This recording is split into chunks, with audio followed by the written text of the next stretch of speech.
Olá, eu sou o professor Wendes, do curso de Primeiros Socorros, e hoje a gente vai falar um pouco sobre choque. Mas quando a gente fala sobre choque, é um assunto bem amplo, porque o choque, ele existe em várias classificações para tipos de choque, né?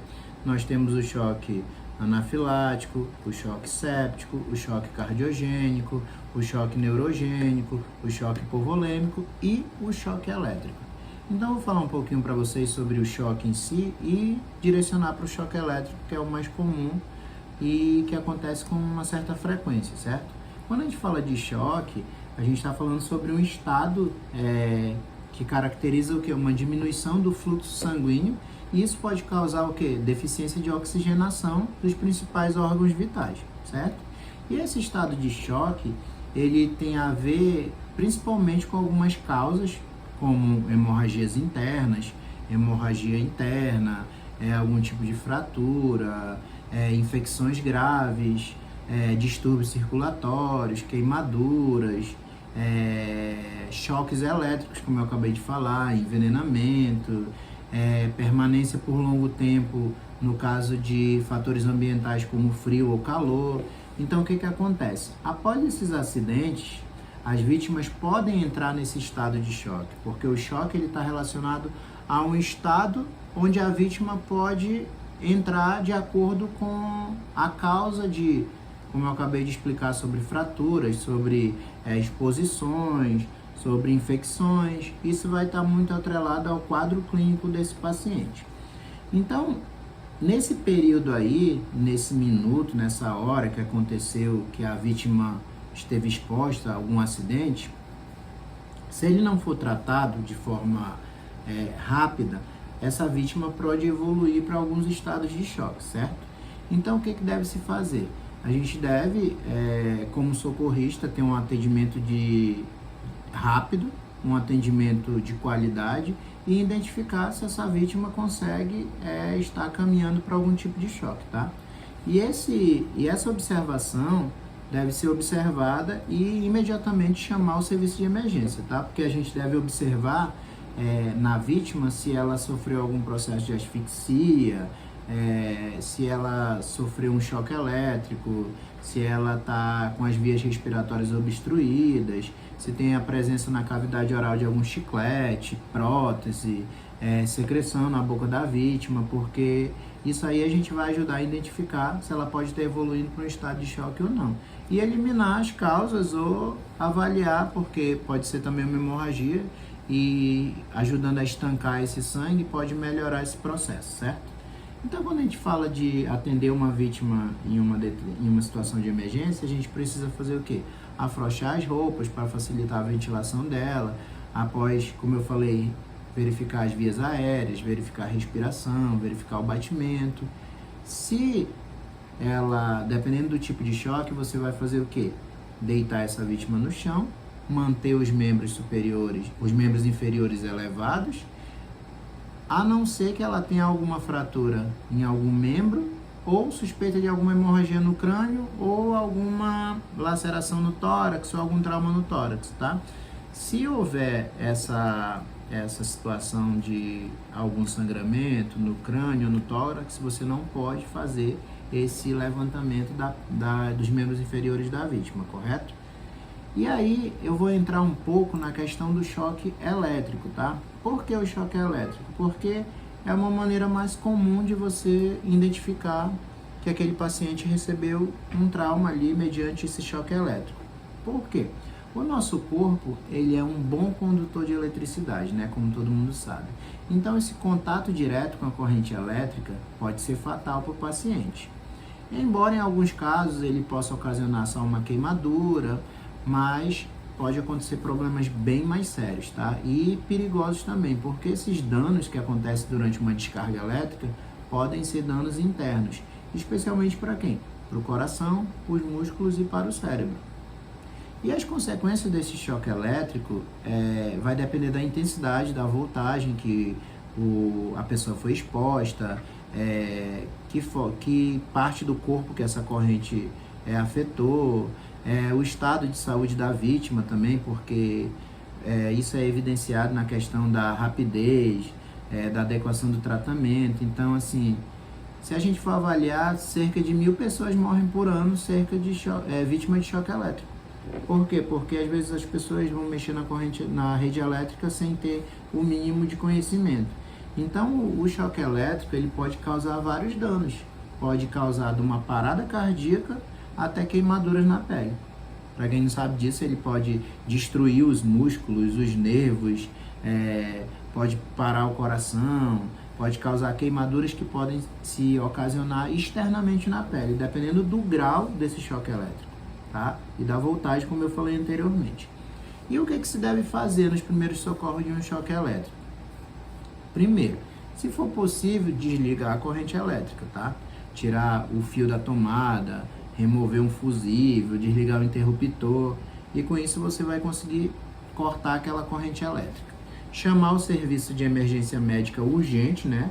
E se a corrente elétrica não for desligada, você pode usar algum objeto que não seja condutor de energia, tá? Como uma vassoura, uma cadeira, um tapete, alguma coisa de borracha para você tentar o quê? Tentar tirar a vítima ali do contato dela com essa corrente. Porque existem situações que a pessoa fica lá presa aonde ela teve o contato com a corrente elétrica e você precisa tentar remover ela, mas aí você precisa usar um objeto que não seja condutor de energia, senão o que vai acontecer? Vai acontecer mais uma vítima que vai ficar lá grudada com a outra vítima, certo? Então, nunca use o quê? Um objeto molhado ou metálico, porque são condutores de energia, a gente sabe que a água e o metal é um condutor de energia muito forte. E, se possível, você use o quê? Algo que não seja condutor, tá? Com isso, você vai tentar tirar a vítima daquela situação e depois que a vítima for tirada da fonte de eletricidade, você vai verificar na mesma hora o quê? Os principais sinais vitais, que é respiração e batimento cardíaco, certo? Se não houver sinais vitais, ou então se esses sinais vitais estiverem muito fracos, você precisa rapidamente fazer o quê? As técnicas de reanimação cardiorrespiratória, tá?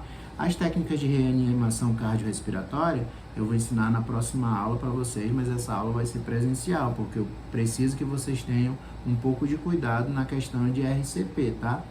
E aí esse cuidado aí com a vítima, você precisa verificar se ela apresenta alguma queimadura, você tem que tirar as peças de roupa dela, assim se não tiver grudada na pele, no corpo, e aí tentar retirar essa parte que está grudada ali, que não tiver grudada, né? Você precisa ter maior cuidado.